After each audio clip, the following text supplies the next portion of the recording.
What's up, Steve? Thanks for coming on the podcast, man. I appreciate it. I know you're a dad now, and how's that going for you? Good. She's almost a year. That's awesome, So, man. I mean, yeah. I like it a lot. It's actually way easier than I thought it was going to be.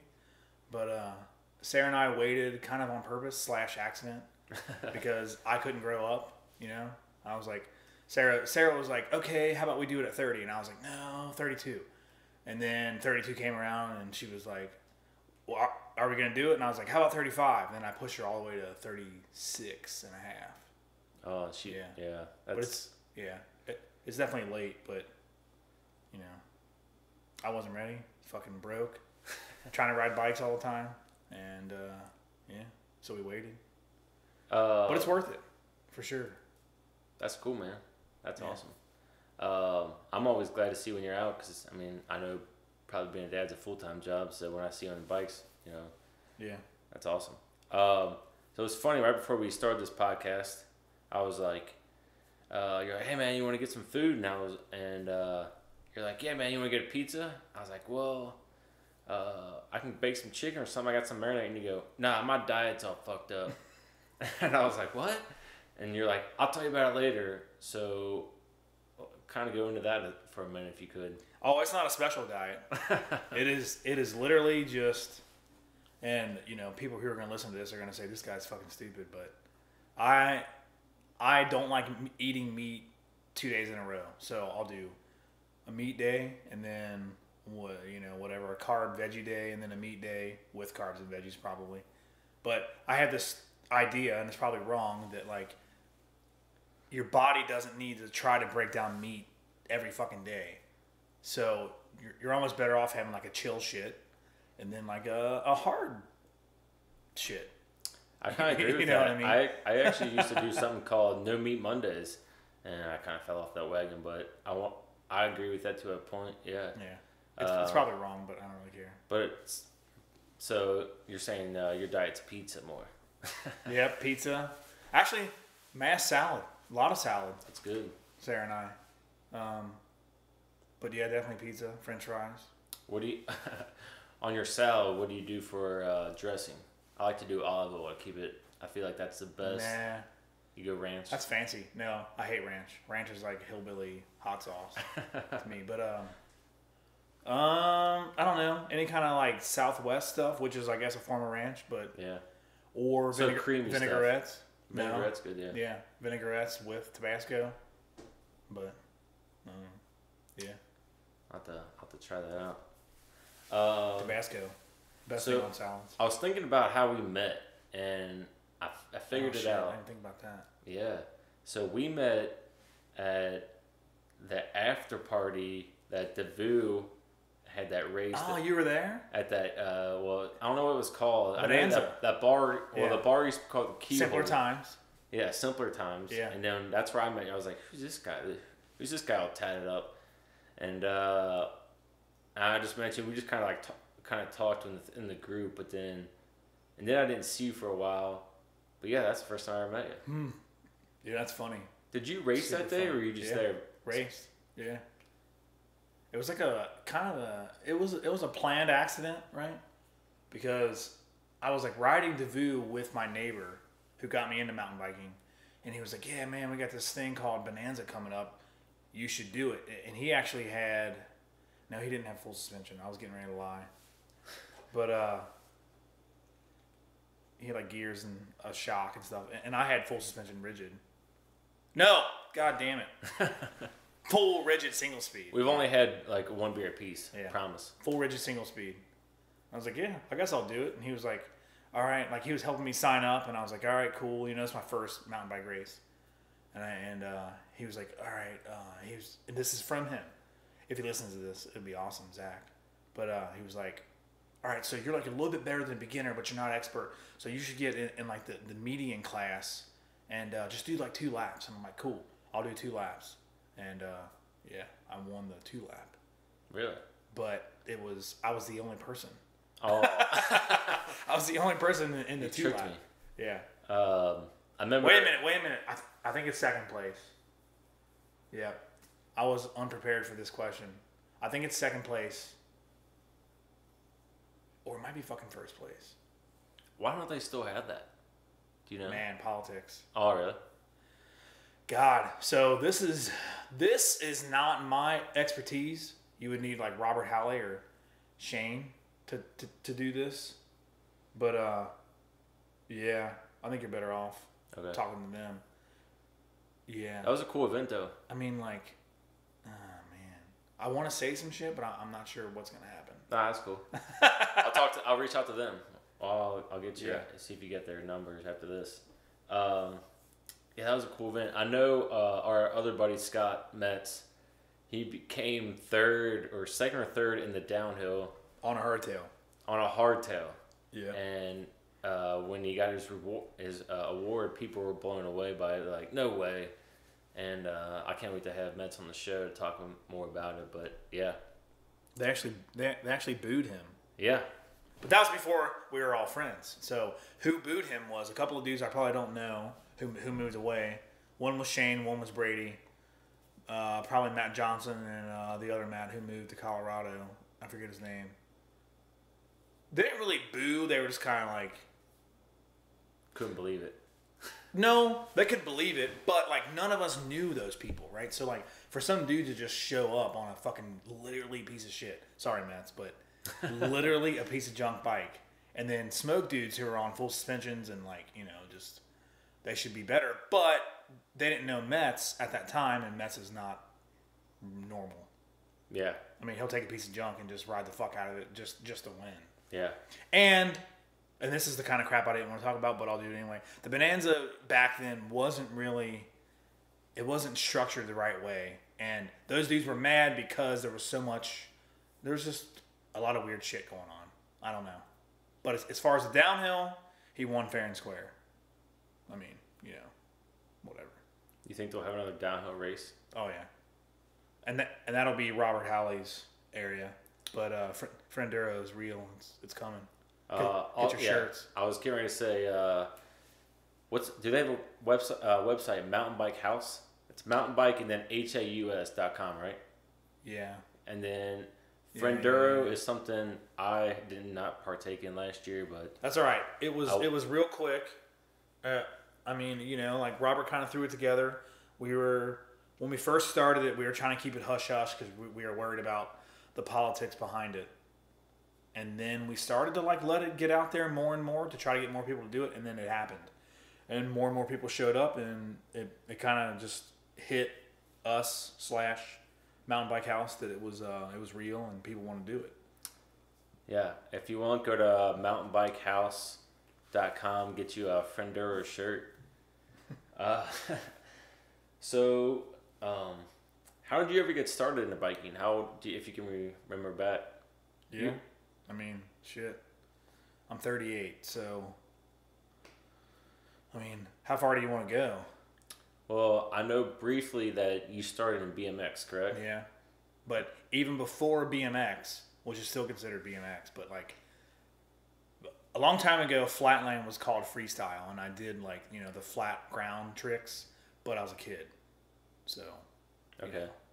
So like basically... As many tricks as I could do as a poor kid. So basically, flatline's like you got your back wheel in the air, and you're kind of like spinning with your foot on your front wheel type stuff. Yeah, just like bouncing around. Yeah. like late '80s fake tricks. I mean, flatline now is bad as shit. It's basically breakdancing. Yeah. So it really is. How long did you do that, and then you went into BMX? I did it because the neighborhood I lived in, which it's called Lincoln Heights. It's like a little super lower class neighborhood. And, we didn't have any jumps. Nobody had any yards. So flatland was all you could do. Then my parents, we had to move. And then we moved in with our grandma. I mean, when I say our, I mean my brother and I. My brothers and me. And then we were riding around, doing these little fake ass tricks. We met older kids, and they're like, "Hey, we have jumps back here behind the school. You should go." And that was actually the first real jumps I ever hit in my life, and I was probably 11 or 12 when that happened. Yeah. So that kind of converted you to BMX. Yeah. And even then, I didn't think it was BMX, right? It was just like you're just riding a bike. Yeah. I mean, you're just riding a bike, and I had like shitty bikes and like just crazy stuff. And just jump it, I remember like because this neighborhood was called Northbrook, and if anybody knows anything about Northbrook, there's like lots of, they're probably all cut down right now, but there's lots of big trees in the median between the sidewalk and the street, like your little grass strip. Well, there was just trees that were cut off, but the bump was at least 4 inches tall, and then like with the roots, it was kind of a good transition. And I remember like just like blasting those things, like we put up garbage cans and just stupid things like other bikes and just jump them. And I remember like with a shitty bike, jumping better than the dudes with good bikes, and just being like, yeah, this is my sport now. You know what I mean? Yeah. So how long did you stay into the BMX world? So, okay, so we moved again, just whatever, just middle class, moving all the time. So we moved again to a different neighborhood, and those kids had trails in the woods. And so we moved there, trails in the woods, I already said that, but started riding there. I probably rode there. We rode those trails, built our own trails. And then our trails actually got bulldozed by Winton Woods. And our parents had to go to court and pay.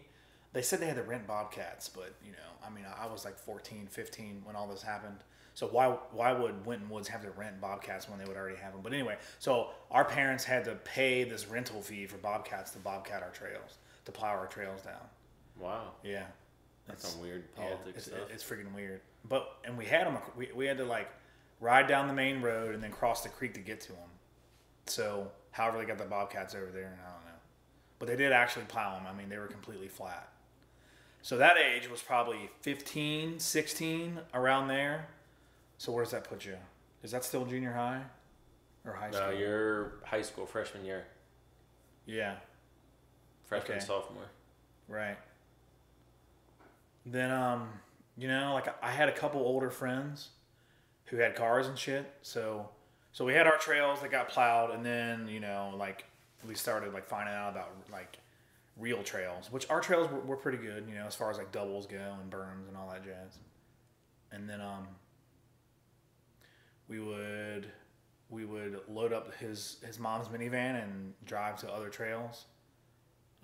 Man, this stuff's old. It's like we had Gaines. We had Super America trails, which you could ride to. Then we had St. Anne's, what we called those cross-county highway trails. There's fucking trails everywhere.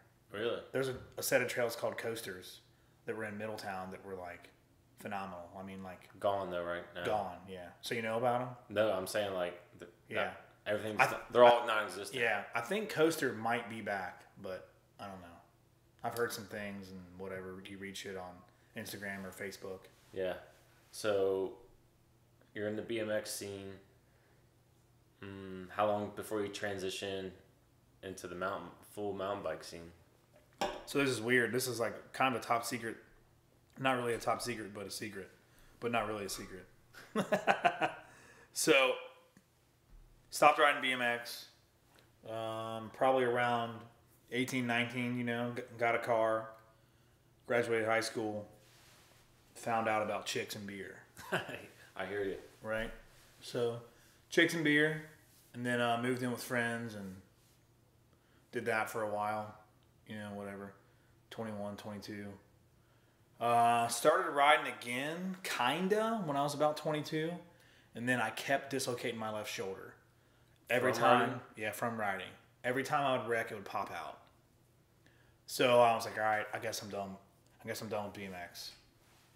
And then, more beer, more cars, more chicks. Got into car stereos, whatever, stupid, dumb stuff. Then, got into breakdancing actually for a while. Pretty weird, kind of fucking, I don't know how it happened. Just met some dudes who were ex-BMXers and they were doing it, and I don't know. It wasn't really that long. But wound up getting a efficiency apartment from a dancer friend of mine, believe it or not.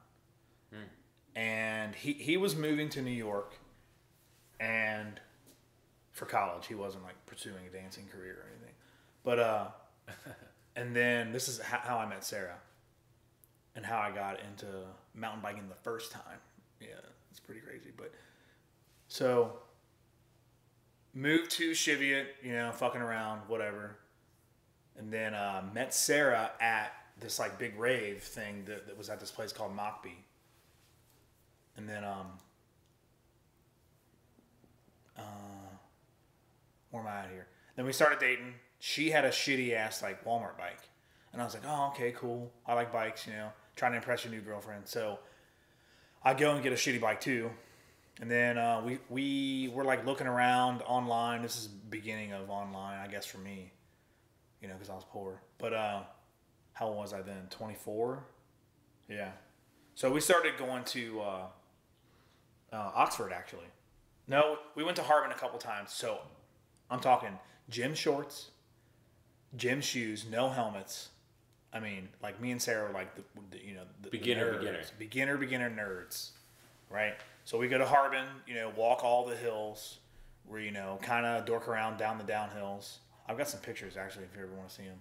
And then we would go to Oxford. Middle of summer, both of us would get home at 5 o'clock, and we lived at that time. We lived in Price Hill. You drive all the way to Oxford? And we drive to fucking Oxford. During the week? During the week. Wow. And I had a Jeep Wrangler. So if people don't know, Oxford, it's a good 45-minute hour drive. Yeah, for sure. But, we were like, we're outdoorsy, we're cool. And it's the middle of summer, no kids, you're fucking 24. So whatever. Right? So that's your first experience. What drawed you in, or what I guess from that BMX scene to that mountain bike scene, why'd you be like, okay, I want to do this now? Well, before we go that far, that first stint of mountain biking was short-lived, because while I was riding those mountain bikes, and they were junk and everything, I started to go to Sawyer Point on my piece of shit bike, right? Mm-hmm. So like Sarah had to work, or Sarah didn't feel like riding, whatever. I wanted to go jump down steps.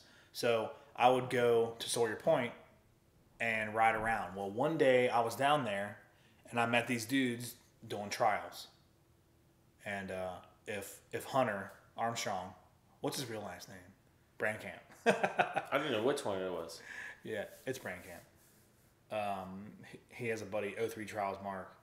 But anyway, so I met these dudes doing trials, and then I wound up like riding with them. And trials is like where you bounce on your back tire, right? Like you pull up onto a rock, you bounce, and you try to throw yourself bunny hop onto the next rock, right? Man, how good you get at that? Not at all. But I liked it. I kind of liked the scene because it felt like BMX, but and I might get a lot of hate for this. It was really dorky. Like it was basically like bankers. Not Mark, 03 Trials. Mark was cool, but some of the other guys we were riding with were like super nerds, and I was like, man, I don't know if I really like this. Like everybody's a dork, like no one wants to jump down steps; they just want to hop on curbs and like literally just hop. Like I was doing 180s down steps and stupid shit, right? They thought it was stupid. So I don't know. A couple months go by, whatever happens. Sarah and I move to Clifton, and I'm like, we're living there for a little bit, and I'm like, I'm gonna get back into BMX, so I buy like a piece of shit, kind of semi-decent, like complete bike from a bike shop. I'm like, all right, I'm gonna start riding. So I start riding, and I didn't realize how much BMX had changed from when I was a kid, obviously, till then, till I was about 25 probably then. Like, people had no brakes, like literally no brakes, right? I don't know if you know anything about that. Like, you take your brakes off. Yeah, so it's kind of like almost like a fixie. No. Like, you have a freewheel still. Not even the, so they didn't even have the back brake. A coaster brake, no. Wow. No, so, and it's like a certain style. And it's super huge now, and it's been huge for a long time, actually. So, piece of shit bike, show up to skate parks, whatever. And I'm like, fuck, dude, nobody's got brakes. Everybody's doing tons of tricks that I thought were X Games tricks, right? Quote, X Games. Everybody's doing all these tricks, and I'm like, well, I guess I need to do this. I guess I need to, if this is who I'm going to be, I need to do this. So I basically buy a different bike, take the brakes off, say, fuck it, I'm going to do this. And I rode from about 24, 25, up until close to 30, and got really, really, really serious with it. Like, not sponsored or anything, but like, it was my fucking life. Kind of like mountain biking is now, but more, because you're younger, you can devote so much more time to it, because your career is not as far along, because you're younger, I don't know, unless you're a genius and your career is further along, like some dudes I know. But, so I was staying up till 2 a.m. on work nights, riding bikes, riding BMX like downtown or at skate parks or whatever. But it was a whole like subculture of it. That's cool, man. Yeah, it was cool. But then this trick that I really liked called crank arm grinds. I was kind of learning them, kind of afraid of them. I can do pedal grinds and all these different things, but I wound up tearing my ACL, my left ACL. This leads me to mountain biking. Believe me, I have a theory. No, you're right. I have a path here. So.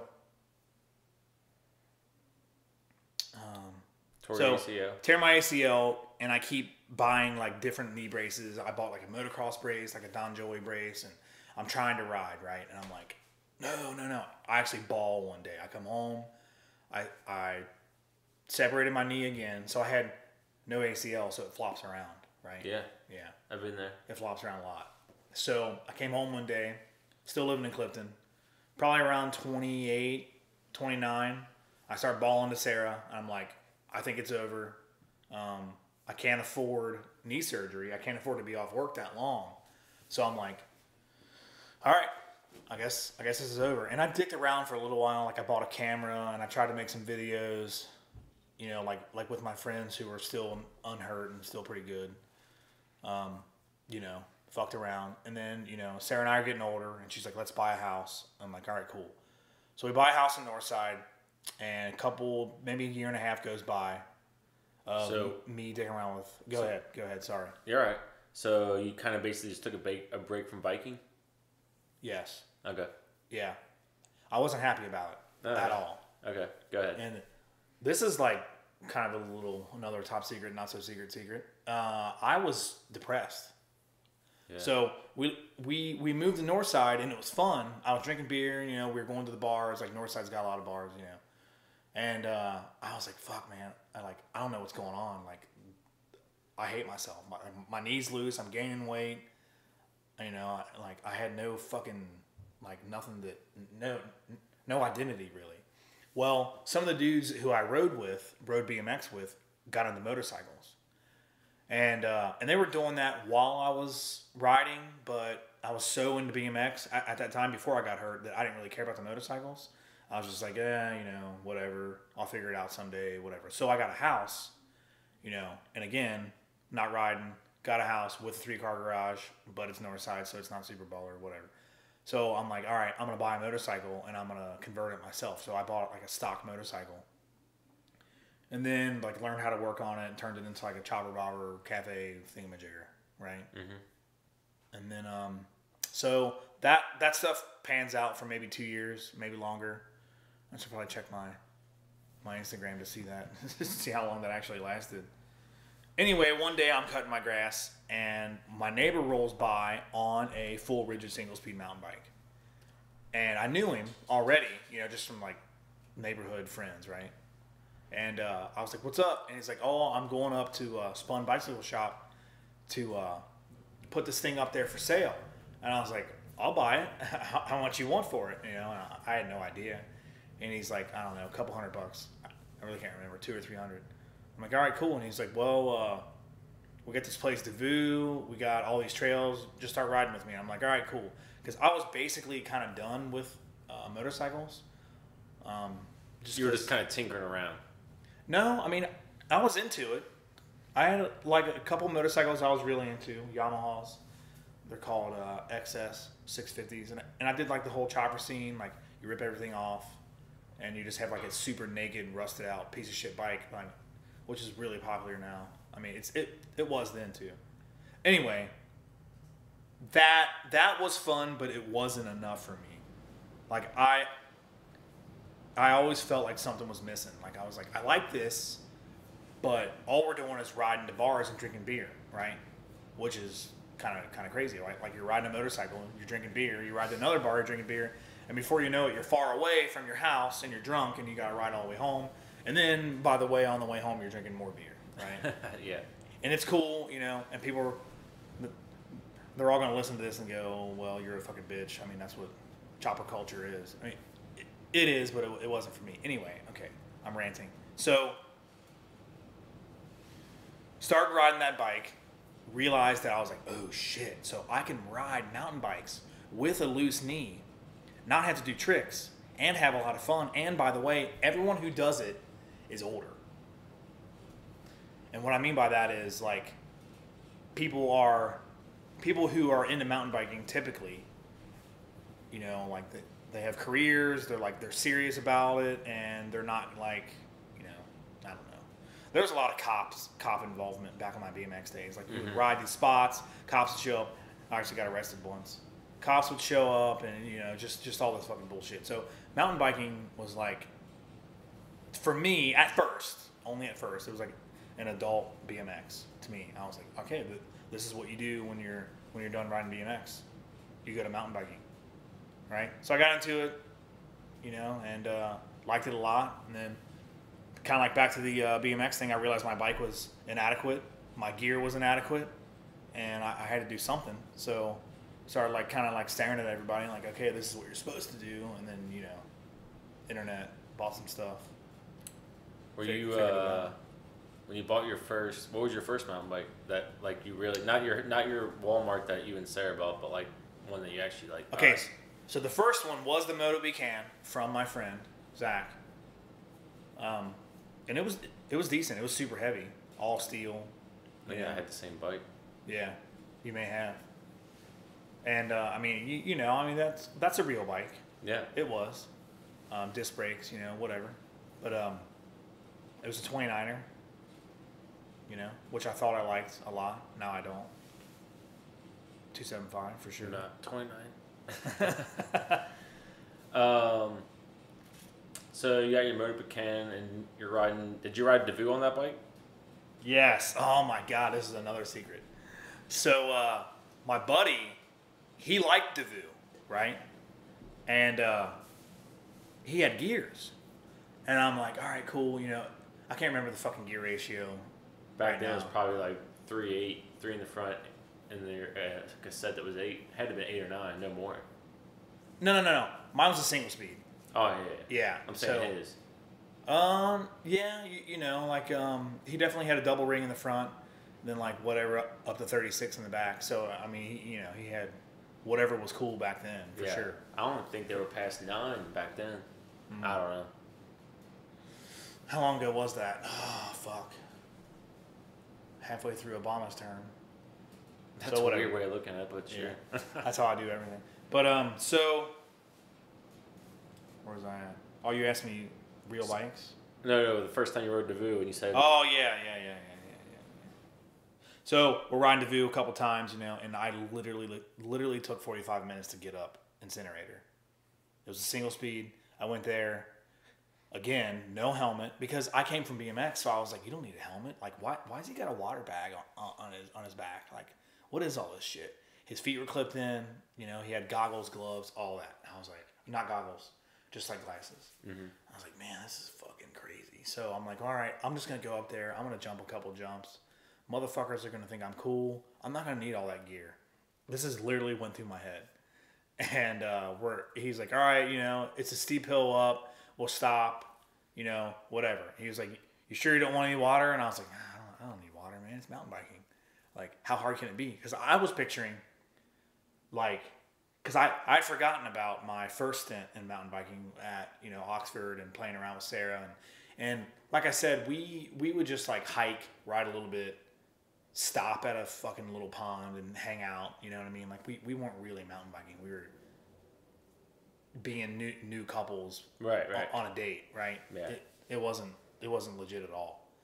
So no water. First time at Devou, 45 minutes up incinerator, and then we ride around the top loop. And I can't remember which trail we went down or which time that I went, but we went down Devotion, and I thought it was the scariest thing in the world. Really? I thought Devotion was fucking Red Bull Rampage. Yeah. Now you love it. Yeah. But, it was the bike, it was just my life and timing and just, all that. And I didn't have a helmet. My first few times going to Devou, no helmet, Vans with no socks and jean shorts. No socks, middle of summer. That's crazy, man. Yeah. That's BMX, though. Like, yeah. BMX was like, just like almost no clothes. Like, you try to like tank top, no socks, fucking Vans. Like, you're just dirty. You're just a dirty dude. And it's like part of the scene. Street. So you went from, how many bikes since that Mobican have you had? Since your first time at Devou? I actually had, so I kind of like rode out the single speed full rigid for a while.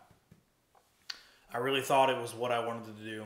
And, like bikes were getting better and I knew it, but I was broke. So yeah. I think I like lied to myself. Like I knew I was broke and I couldn't afford the sweet bikes. So I would lie to myself and spend like tops $800, right? So I had the Moto Can for a little while, super heavy, and I knew it was heavy, so I'm like, all right, I have to get rid of this fucking thing. And Dom at Spun, you ever been to Spun? Spun Bike Shop in Northside. Anyway, so I kind of became friends with them, like living in Northside, that whole deal. He had a Origin 8. It was pretty light. He had some decent wheels that he built, and it wasn't a bad bike, but it was way fucking lighter. So I was like, all right, this is my bike. It had carbon bars and a carbon seat post, but they were both Origin 8. And I thought Origin 8 was cool. I had no idea that was fake shit. So riding Devou, jumping more, and all that. Broke the bars, broke the seat post. Not all in one day, but yeah. And I was like, fuck. So I had an old BMX buddy who was also riding mountain bikes, and he had a Kona unit, which I sold to Hunter once, or kind of. He got it from a different guy, but Kona unit. So 3 full rigid single speeds in a row. Wow. Yeah, I thought I liked it, and I did. Then the unit. Around that time, I started thinking I was cross country. And I was like, all right, I can do this. This is what's going on. This is before, Devou was happening, but I wasn't riding Devou. Like, the dudes that I was riding with at that time, like, we were going to Harbin a lot. We were going to Oxford. We were going to fucking John Bryan, like, just putting in miles. Yeah. And I was like, all right, I think it's time to get some gears. So I actually had... This was when 1x10 or 1x11, I really can't remember. I'd say 10. Yeah, 1x10. 1 by? Yes. So I had my first 1x on the Kona unit. So I bought a bunch of shit. So I was rigid with gears for a little bit. And then, like my hands are getting, I'm just fucking dying. I'm like, all right, cool. I knew a dude that had a cheap fork. It was a RockShox Reba. And I was like, all right, I'll buy that fork from you. I bought that fork, and I was like, oh my God. It was literally like, I'd say 4 months from first shock ever to I'm buying a full suspension and then bought one. Yeah. Because, this is old news, but fuck, dude. Full suspensions just do so much for you. Yeah. Like, you just plow everything. And well, like, I think... Being old and shitty knees, I was like, this is me. Like, so I got my first full suspension... the end of last summer. Well, because I did a lot of traveling and testing them, and then... You tested them? Well, demo. I should say demo. Yeah, duh. And, I'm a tester now. So, I was like, wow. And I got back on my hardtail when I was traveling. I was like, no, I'm done here. and you get on the full suspension, and people are like, "Oh, it's heavy," but that all goes away. Oh yeah, it goes away fast. You don't even care. You forget because you're on a hardtail. You're like, "Oh, you want to be light." Understandable. You're on a hardtail, but when you're on a full suspension, you don't have to pick your line. You can just blow through a trail. You don't care about the heaviness. All right, unless you're like a fucking straight up pro racer, like you know, and unless you're young, and this is my opinion only, you know, I think everyone should be on full suspension. If it's mountain biking and the terrain is bumpy enough, you should have a full suspension. I mean, that's what mountain biking is. It's almost like saying like, oh, I'm a motocrosser, but I want a rigid motocross. I want like a rigid frame motocross, you know, and like, no way. Yeah. This is what this sport is. You should just go all the way. So, suspension. Since you started BMX, well, we'll just say since you started, what do they call that? Flat riding? Flat land, but again, I mean, I was 10. Okay, well, we'll say then, since you were 10 till your age now, actually, we'll say since you and Sarah started your mountain biking date. Yeah. How have you seen the community grow and the bikes grow? Well, I wouldn't say the bike was going to grow, but develop. Again, you know, like I was in the dark on purpose because I was broke for a while. So I had that many single speeds on purpose, and I knew the shit was happening. And before we go on, can we tell people what you ride now? Oh yeah, 2019 Bronson. Santa Cruz Bronson. Yeah, Santa Cruz Bronson. I can't remember what the hell was all on it. 27.5. Yeah, Fox 36. Yeah. You know, stuff. Eagle. Okay. Yeah. So anyway, all the fancy stuff. Hope brakes. Yeah. So when you and Sarah first started, how have you seen the community of mountain biking or bike development change? Yeah, but you said you were in the dark. Okay, we'll say since you rode that when you really got serious on that Moto Pecan. So way after Moto Pecan. So that's what I was saying. I was doing some cross country stuff on the unit, put the gears on it. Rode that for a little bit, then put the fork on it, the RockShox Reba. Then I was like, all right, this is the shit. And then I bought I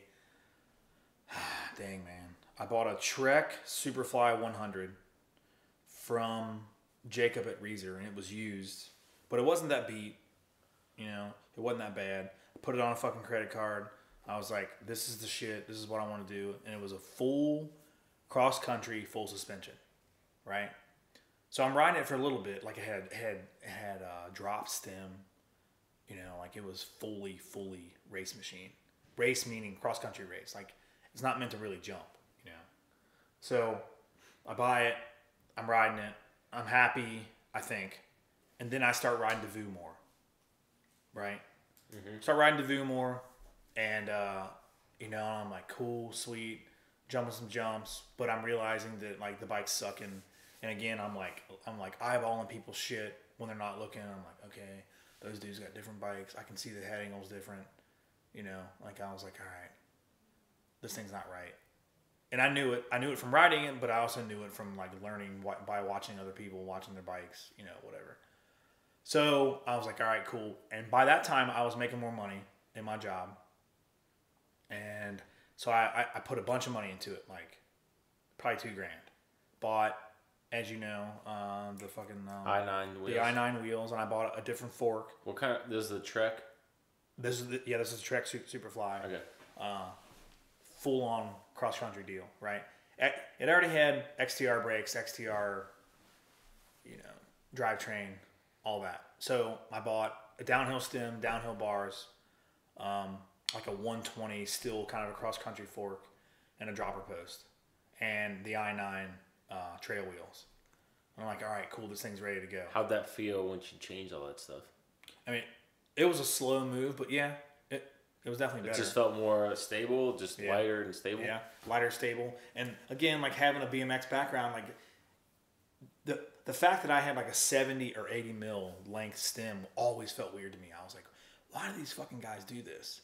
And I remember like I would think to myself like, okay, it must be for pedaling and not so much for jumping. And Steve, you're a mountain biker now, so you need to just accept their technology. And I remember thinking, like, trying to tell myself, like, they know more, they're road bikers. Because mountain biking is like, you know, like, people design this shit. Yeah. BMX, they do design, but all the fucking designs are like one thing. It's like, here's the frame, let's move it around a little bit, stretch the angles, blah, Doesn't blah, change blah. much. Yeah, it doesn't change at all.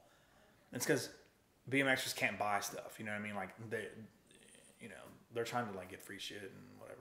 But when I made the changes from the stock Trek, the changes that I liked / looking at other people, but I knew though, like, you know, I don't want to make it sound like I was just copying people. I knew that I needed wider bars. I knew that I needed a shorter stem. And then when Dropper Poses started, I remember I actually cashed out vacation at work. When Dropper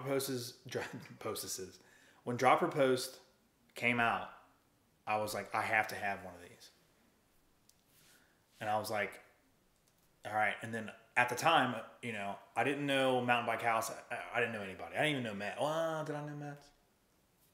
Yeah, I fucking knew Matt. Yeah, I knew Matt's by then.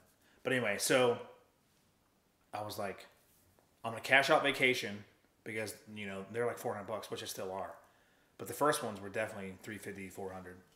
And I didn't know where to go. I knew I wanted one, so I'm calling all the shops, right? I'm like, hey, man, I got 316 tube diameter. Do you guys have a dropper in stock? And Reezer did. So I'm like, all right, cool. You know, this is way before Stealth, any of that. Not that that's super long ago, but so I got a dropper, and that was it. And I was like, okay, and now I can fucking jump. Like, the post is out of the way. Now you can actually ride these bikes. And then I basically had that bike set up like that, all, you know, Frankenbiked. I don't know, man. Like, maybe a season. And then, again, you know, career's getting better, blah, blah, blah. And got a Santa Cruz 5010. And it had everything that I wanted on it at that time, you know. It came set up. Did that come one by? Or was that two by up front? One by, yeah. It was already one by? Yeah, already one by. Like 68 degree head tube angle. It was 130 at the time. You know, 130 fork, 130 frame. Could you change it? Or like, if you wanted to put an aftermarket fork on the front, did you have to keep it 130? Or could you go... No, I went 150. Oh, you did? After a little bit. How'd that change the angle? A lot. Well, not a ton, but enough that made it better. Like, it made it better? Me. Oh, yeah. I mean, you know, like if you did it with your bike, you would notice that the front wheel wants to, like, pop a wheelie when you're pedaling steep hills. So they told me on my bike... It slacks it out. Which, for anybody who knows, I ride a Pivot Trail 429. They said I can go 140 and it doesn't change it. Probably. I mean, but yeah, if I go beyond I don't know that. all bikes. But, I mean, so it's 130 in the rear? Oh, rear is 120. Yeah, okay. You probably want to do 140. So the 5010 was 130 in the back, so I was like, all right, I'll do 150. And yeah, I bought a Fox fork, Fox 36, which I still have, from Grant at Velofix. You know the van, the Velofix van. Yeah. He's the dude. Comes to your house.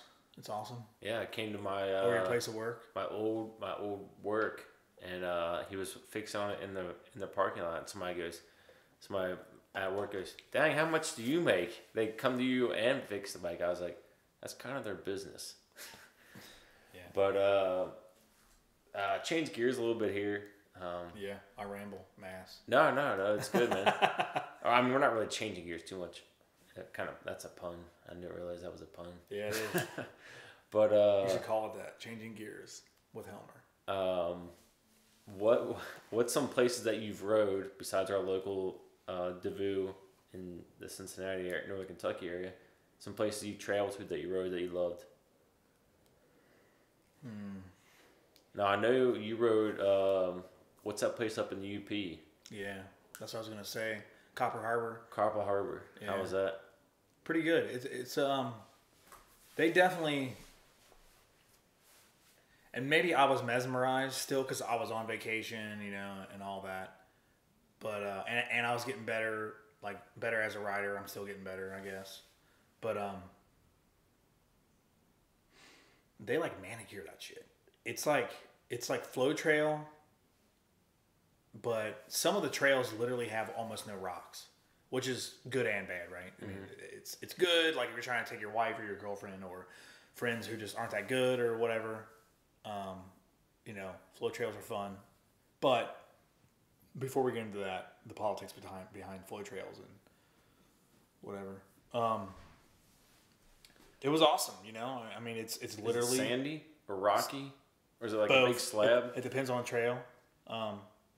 There's lots of rocky trails there, and then there's lots of super, again, manicured, just perfect. And the soil is sand, kind of, I don't know, sandy dirt, you know? Like, it would rain. We were there for 3 days or so, and I think it rained every day, and it would stop, and then we would just go ride. I mean, it's fucking awesome. And it's like a little mountain at the top of UP, all sitting by itself right by the water, and that's where the trails are.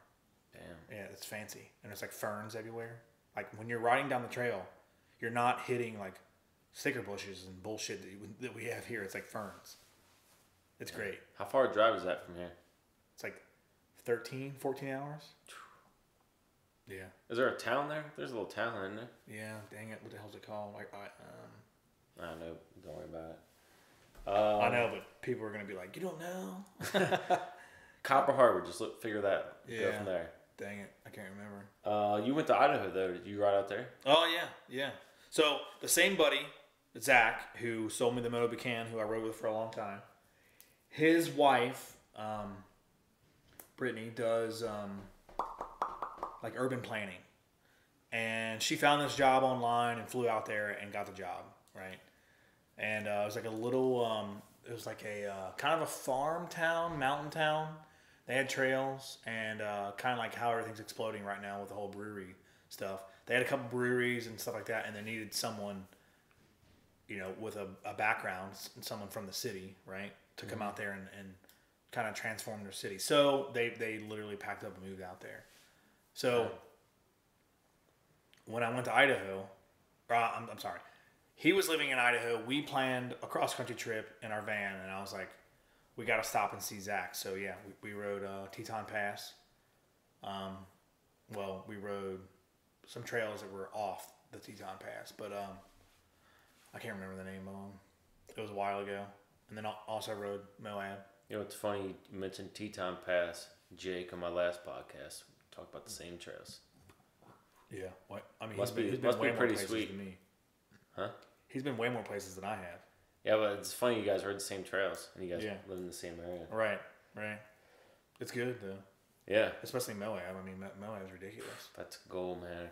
I'm going out to Utah this summer because my brother lives in Salt Lake, but I ain't going to make it to Moab, but man, I want to go so bad.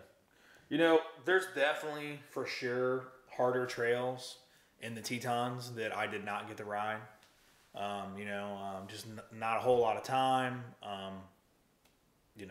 Whatever. I want to go back again. But, You got to go to Bentonville, man. yeah, I know. Someday. Actually, maybe this season, take the van, take the baby, and just make it work. I think we can. Dude, you're going to be That's where blown I want to away. go. Yeah, I know. You'll be like, oh, it is what it is. You're like, nope. That's another thing, just like there are so many ex-BMXers, ex-motocross guys who have gotten into mountain biking, and that's why it's changed. That's why there's so many jumps, wall rides, just more downhill parks. Yeah, like so. I mean, like the sport's changing because the people are changing. Like it's not so much like ex-roadies who got into mountain biking and they want to like ride, old school Technar trails, which old school Technar trails are fucking awesome. Yeah. But sometimes you just want to hit a fucking double. You just want to go fast, hit a double, and then hit another double. I mean, I'm now that I'm on full suspension, I just want some flow, man. yeah, and that's what you get. I mean, that's what flow trails are. Yeah. Well, I mean, you're at Bentonville. I'm sure you saw tons of doubles or tabletops, anything, wall rides, all that. It's unreal. That place is unreal. So, for people who don't know, you have a Sprinter van that you've kind of customized. Yeah. Can you talk about that thing a little bit and how it's converted? If you can you know. Sure. Yeah. So Sarah and I, we were actually at a wedding in San Francisco. Two of our friends were getting married, whatever, and we rented a SUV and then went to God dang it, Yosemite. We went to Yosemite, stayed in a hotel or something like that, bed and breakfast, and saw lots of sprinters out there, right? Rock climbers, people camping, families, whatever, like lots of sprinters that were, some were rented and they were like, you know, definitely perfect, and you could tell that it was a manufactured vehicle. And then some, a lot, were people like us, just custom. Yeah. So, you know, flying back, we talked about it for a while, a couple years. We did the tents, you know. Again, just, you know, with just mountain biking, a couple tents here and there. And then, you know, we started making more money, and I was like, why don't we buy a van? We started looking into vans. We started looking into buying someone's project that was already done, and then realized that people wanted like $30,000 for their Mercedes Sprinter that was already a camper. And I was like, fuck, I can do that myself. And so me and a buddy actually, I bought a van, you know, a complete commercial empty shell van, and then turned it into a camper, which a lot of people are doing that now. But mine's not like super duper baller. Like a lot of people have like wired in lighting and solar panels and all that. Yeah. I lived in Northside still, and I'm very paranoid about thieves and all that jazz. So mine's like pretty sleeper. Although I do have an AC on the roof, a plug-in to a generator AC. I remember you were down our buddy Kevin's, and you were putting that AC in it. I think you were there, or maybe you were just talking to him on the phone. I don't know. Anyway, you go, man, it's really hard to cut a hole in a van you just bought. Yeah. I remember I cut it. It was the middle of summer still, and it was like, how many times did you measure? A billion. I actually snapped chalk line on the roof and on the inside, like, you know, just snapping chalk line, and then kept measuring to the chalk line to make sure that it was right. And then I remember, like, I actually laid the plastic cover on top, like before I even cut the hole. I laid the AC cover on top of the van, and then walked back, and like I was staring at it from a distance just to see if it was going to be right. But yeah, I mean, it really wasn't that hard. Especially now, you know, YouTube and everybody else, people who are smarter than you have already done it. Yeah. And they do, you know, fucking how-tos. Yeah. You know, essentially. So, that's, you know. How's the van worked out for you? Pretty good. Yeah. I think it's pretty sweet, man. Yeah, good. Couple mishaps here and there, you know. What was the biggest challenge in this, like, I guess, customizing it? The curve of the, as you go up, it kind of curves in. That, but more so, my original plan was, because I was going from pickup trucks, like 2 in a row, to a van, because the van was my everyday driver. So I had this like theory that everything was going to be removable. So like the kitchen area, like my pump sink, the countertop, like everything was going to be removable, so that I could also have a truck, right? Quote truck. So I remember as I was building the van, I was like, all right, cool, I'll take the bed out. And I did that for a while. Like the sink was permanent, and I kept taking the bed out. And I was like, every time I got done camping, I would unbolt the bed, because mine bolts in. I put like helicoil so you could take it in and out. Then I noticed that my bed actually acts as a sway bar. You know what I mean? Like keeps it like keeps the body from moving so much. So I was like, well, all right, that's it. It's permanent. So was that such a big deal? I don't know. Yeah. If I had it all to do over again, I would definitely add, you know, more lighting, because right now all I have is the cargo lights that are stock. So, yeah. And that's actually a little bit of a plan. Sometime down the road, maybe sell this thing and start over, or rip stuff out and start over. Mm-hmm. You know, we got a baby now, so I definitely got to change the bed around a little bit. I think that's the hardest part for people who are doing a Sprinter van, is thinking of everything. It's hard, man. Yeah. Especially, and this is kind of mean, but especially if you're not a carpenter or a mechanically inclined person. Yeah. Like if you just literally don't do those things for a job, and you're smart, you know, and you're like, cool, I want to buy a van and we're going to do this. And it's like, oh man, like you don't have any tools. Like you got to buy everything from scratch. Like if you don't already have circular saw, you know, anything. Yeah, then you got to buy all of that. Yeah, and people are doing it. You know, Instagram's full of them. Oh man, but it's pretty funny. Like sometimes I'll search tags, like van tags, you know, and I'll look at people's stuff and I'm like, holy shit! Like you literally have a $50,000 van. Yeah. And you got like Ace Hardware tools. This is crazy. What is it? Someone sent me a link the other day, and it's on a group message like, hey, you should buy this, and it was some company. I don't know if it was Dodge or whoever, but you could buy as is, already done, and they wanted $120 for it, $130. Holy cow! That's a lot. Yeah, that's a whole lot. That's double the work. So, but I kind of depends on the model, I guess. Read into the comments a little bit, and someone's like, "Yeah, it seems like a lot, but you can also, I guess, it could be considered a home if it has because it had a bathroom and it has. There's like 3 things. If it has those 3 things, you can make it a house loan. So you could do like a 30 if you want to do that. Oh my god! Yeah. Really? Banks are like attracted to this? Well, no, banks aren't. But like an RV, you can make a house loan because it's considered a house. So you can make that, the way that Sprinter was set up, you can make it a house.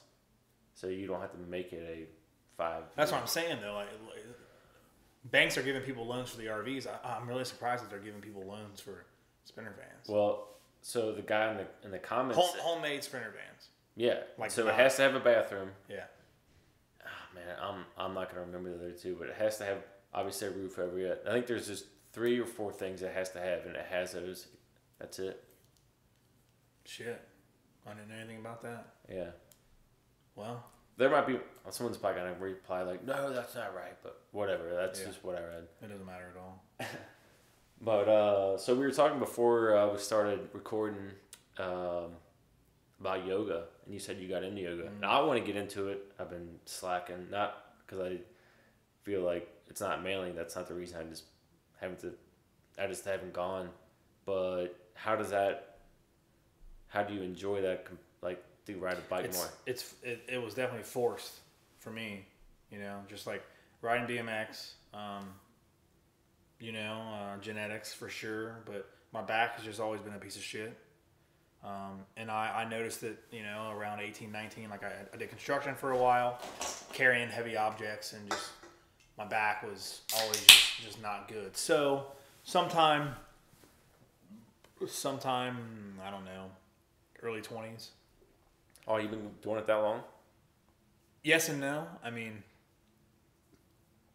I'd say the past, I don't know, 5 years, I've taken it more serious. And not that I'm like super dialed. Like, you know, I don't even know the names. I just like watch videos and you know, and do things, you know, whatever.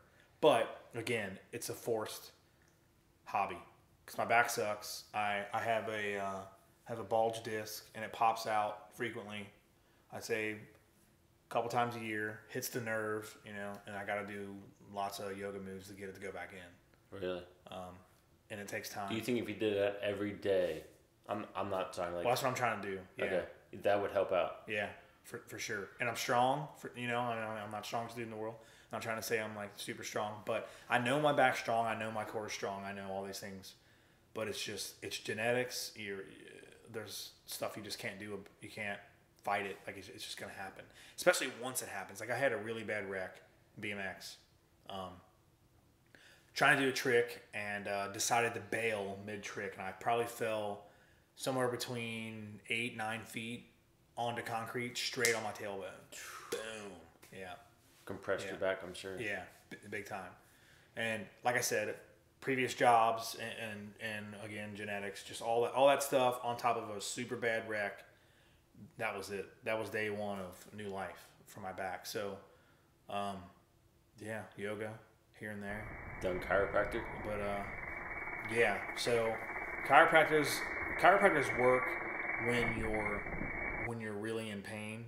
For me, it depends on what level of pain. Like if you're at a 10, you can't go to the chiropractor. For me, right? But if I'm at like a 7 and lower, chiropractors help a lot. But really the reason why people need chiropractors is because your body mechanics are off, along with genetics. I was going to say that. So, just a side note. I've taken my crashes on mountain bikes, and it's funny. As soon as I go in and see the chiropractor, she's like, "Hey, do you have a mountain bike crash?" I'm like, "Yeah." She's like, "I could feel it right now." I'm like, "Damn." Yeah, and it's. Yeah, I mean, yeah.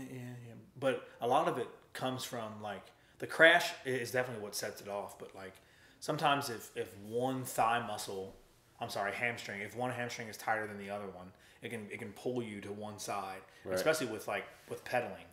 You know, like I don't know. You know, some people have really fluid pedal motions, but me having a shitty knee, I definitely favor my right leg way more.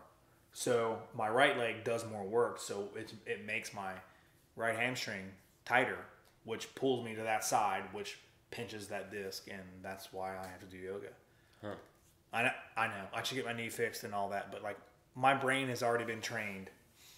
I don't know if you know this, but like your body, when you get a new ACL or whatever ligament it is, your brain tries to fight it.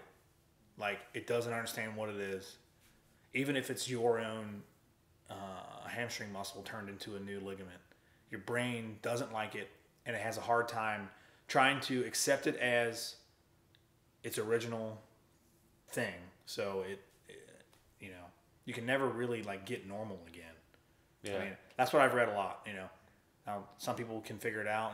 NFL's got everything figured out, right? Yeah. And people, they tear their ACL and they're back to normal in like 3 months. I don't know. It's fucking bullshit. They got. There's no budget for them though. Yeah, no. So yoga, yeah. So I want to tell a little story that I find kind of funny. So last year we all went to Brown County and rode. Do you remember that? Yeah. With Jake and all that, yeah. Yeah. And Hunter. So, funny story is, so the day before, I knew we were riding. It was a Saturday or Sunday. It was Sunday. I knew we were riding. The day before, my buddy had a pool party. I got there kind of early. I just find this story hilarious. And I'm like, yeah, I'm just going to have a couple. I got to ride mountain bikes tomorrow. And they're like, oh, okay. No, I stayed forever. Drank all day. I ended up going up the riding Brown County, Indiana. And on the way up, I'm already like, oh, this is rough. This is terrible. A mile in, I think right before we got there, I like chugged a Red Bull. I was like, oh, I'll be good. A mile in, I'm like giving everything I got, but I'm already sweating a mile in. That was the worst day I think I've ever had on a mountain bike. I crashed. Really? Oh, like you guys separated me. I was just struggling. I crashed. I remember I was like, oh, just get me off this thing. Yeah. Plus, we were all riding Bobcat too, and Bobcat. Yeah, Bobcat. That motherfucker. Yeah, they're like, hey, did you like it? I go, it was the worst trail ever. But I think if I went back not hungover, yeah, I'd like it maybe. So that was the last time, first and last. First and last. Yeah, yeah. You need to go again with good night's sleep and all that. Yeah, I mean that's a pretty awesome trail. So I guess we could close out. I kind of like to ask everybody in the industry, the same people I interview, I should say, if someone's getting into mountain biking, or we even go BMX. Nah, mountain biking. Mountain biking. I'm done with BMX. Yeah. Sorry, BMX bros. I'm old. What would, if they're getting into it? Let's say their budget's $1,000. Dude. At the most. That's like their peak. We'll say $800 to $1,000.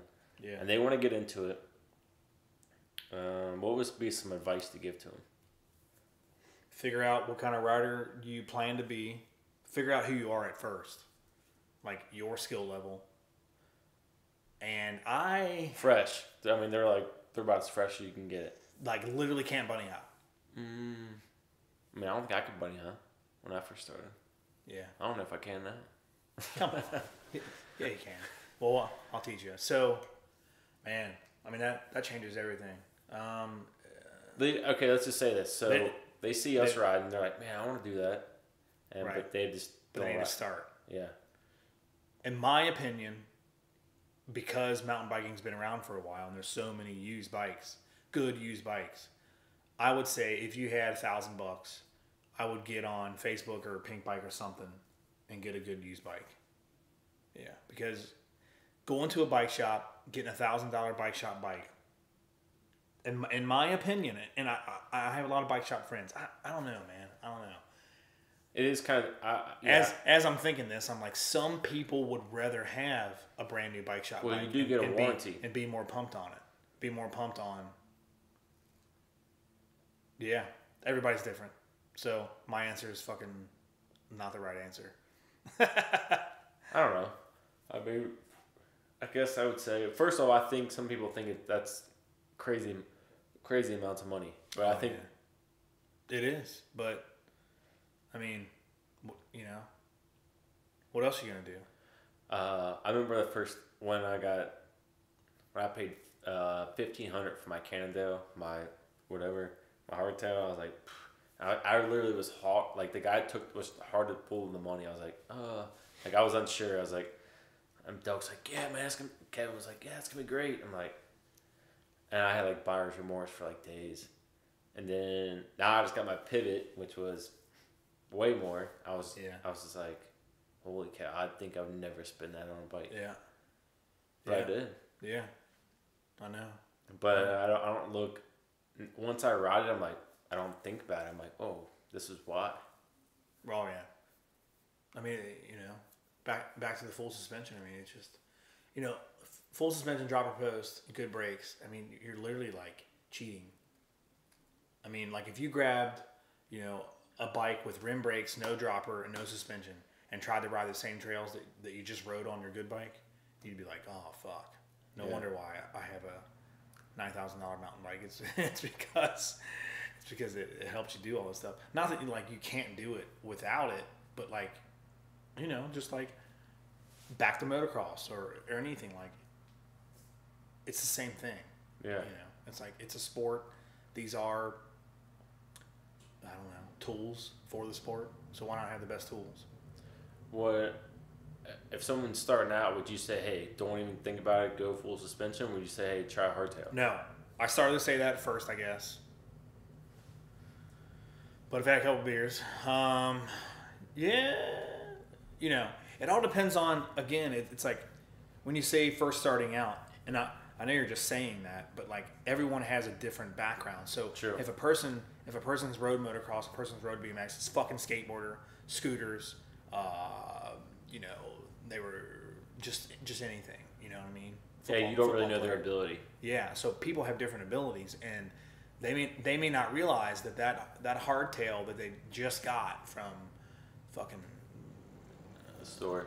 Yeah, just anywhere isn't that good, and they could have bought something else, and they'd be automatically better. Yeah. I mean, sorta. I don't want to say the bike makes you better, but it does a little bit. I will say it does for sure. It's just hard. It depends. Hardtail. Do you want to try to find the perfect line? Well, not perfect, but the better line, or you just want to rip through shit? Yeah. But hardtail, you're gonna climb a lot easier than you are on a full suspension in a sense. Yeah. But I can't climb, so I climb because you have to, and then go down because the down's fun. Yeah. But yeah, I mean, I'm older for sure, 38. Someday, believe it or not, I will go back to a hardtail. I know it. Just don't tell me. Yeah, right. I mean, I'll be fucking 50 and I'll want to ride still, and I'll be like, all right. I mean, by then hardtails are going to be whatever. They're going to have some kind of like flexible joint, which they already still have, right? Yeah. Like, something's going to be flexible where it's going to give you a little bit of give, and it'll be awesome. I meant to ask. May I ask you something? You built the manual machine. How's that going for you? Oh man. So, if you already know how to manual, it's the shit. Like, you literally find the spot in like 20 seconds. What I like about it is, and this is only for me, lots of dudes we ride with can already manual, ride wheelies and all that jazz. From riding BMX and riding hardtail mountain bikes and all this stuff, I can manual BMX, well, not now, but back in the day, like all kinds of tricks, manual tricks, whatever, manual A's, almost manual 360s. But hardtail frame is easy as shit to manual, but a full suspension, especially an enduro or a trail bike, like a lot more suspension, the frame moves. So while you're pulling up, while you're manualing, when you go to pump with your knees and your hips, like you're trying to hold the manual, the frame is moving the whole time. Right. So it really messes with you, and you can't really manual that well for me. So the good thing about the manual machine is, as soon as you pull back, you find the balance point, and then while you're in the balance point, you can thrust your weight up and down and go through your travel of your suspension and practice the way that feels. You know what I'm saying? So you're already in the manual and you're pressing the bike up and down, so you can find out like where you gotta like let go of the brake a little bit and then lean back a little bit more, because like you're using the brake to kind of like keep your front tire up, and then let it down, and then let off the brake, and then pull it up, and then it's pretty sweet. I like it. I like it a lot. So is there a perfect position where you don't have to use the brake, or are you constantly kind of feathering it? Yeah, but like, and maybe people know this who have the manual machine. The manual machine definitely gives you false security, because you can kind of just do what you want because you're not rolling on the ground. So there's no perfect, in real manuals, there's really no perfect spot, especially with full suspension, right? Because you're on the trail's moving up and down, your full suspension is moving up and down. So you're never really not trying to feather. Like you're either way, you're going to be fucking feathering. I know that there are people out there who can manual without feathering their brake, but it's pretty hard. So you said, is there a perfect spot? Kinda. On the manual machine, hell yeah, there's a perfect spot. But that does not transfer to the trail for me, and probably a lot of people.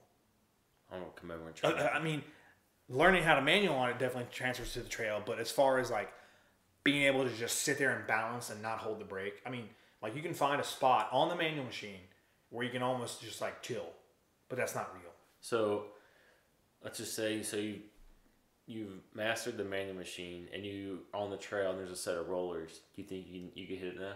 Oh yeah, I mean, I could do that anyway. Okay. But you know, you watch videos, like dudes literally jump doubles and land in manuals, and they hold the manual for 40, 50 feet. Yeah.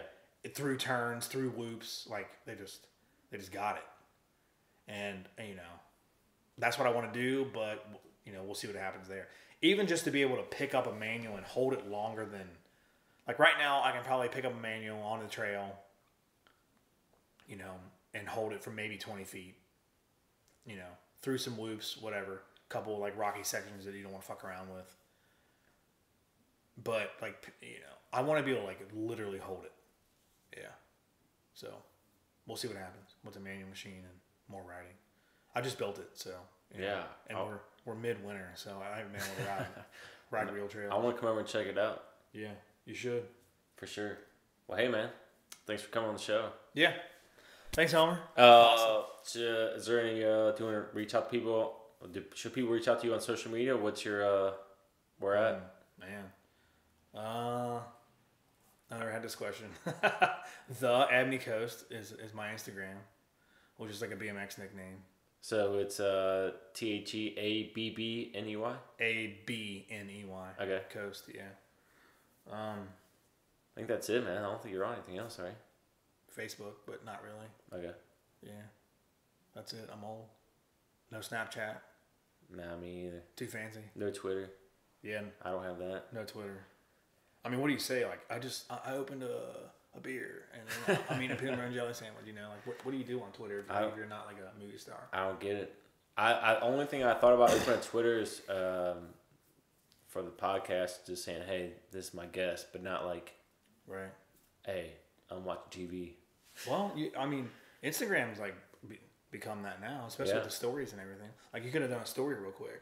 I thought about it, but whatever. It's all learning. We're old. Yeah. Well, hey man. Yeah, thanks for coming on, and we got to ride soon, man.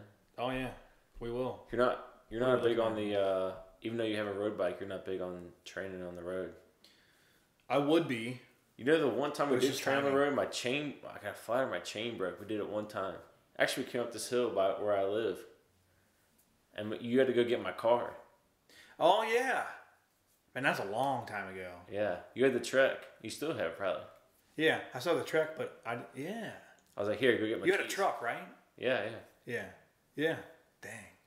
Yeah, that was a while ago. Time flies. Yeah, dude. We parked over here in like Covington. I remember now. We parked over here in Covington. We met after work. Trails were fucked. Beginning of spring. It's kind of a nice day. We were all jazzed. You were from your house, and you're like, "Oh, hey, that's right." You're like, I'm here. I'm like, I'm not even there yet. Yeah, I rode from Northside to Covington. Yeah, that's easy though. It's all flat. But anyway. Yeah, and then we didn't get very far into the ride until I got you're like, hey, let's hit these hills. It's good training. I'm like, all right. I can't remember if I got a 5. My chain broke. I'm like, well, that's that. Roads. Yeah, the blue roads. Yeah. Man, road bikes. I forgot about them. Yeah, we're not roadies. 55 hours a week at work and a dad. Yeah. All right, man. Well, yeah, let's. Can't wait to ride sometime soon. I know. We're close, man. May's around the corner. All right, man. I'll talk to you. March, April, man. Yeah, April. We're getting there. I don't want to think about it. All right, man. I'll see you. All right, see ya.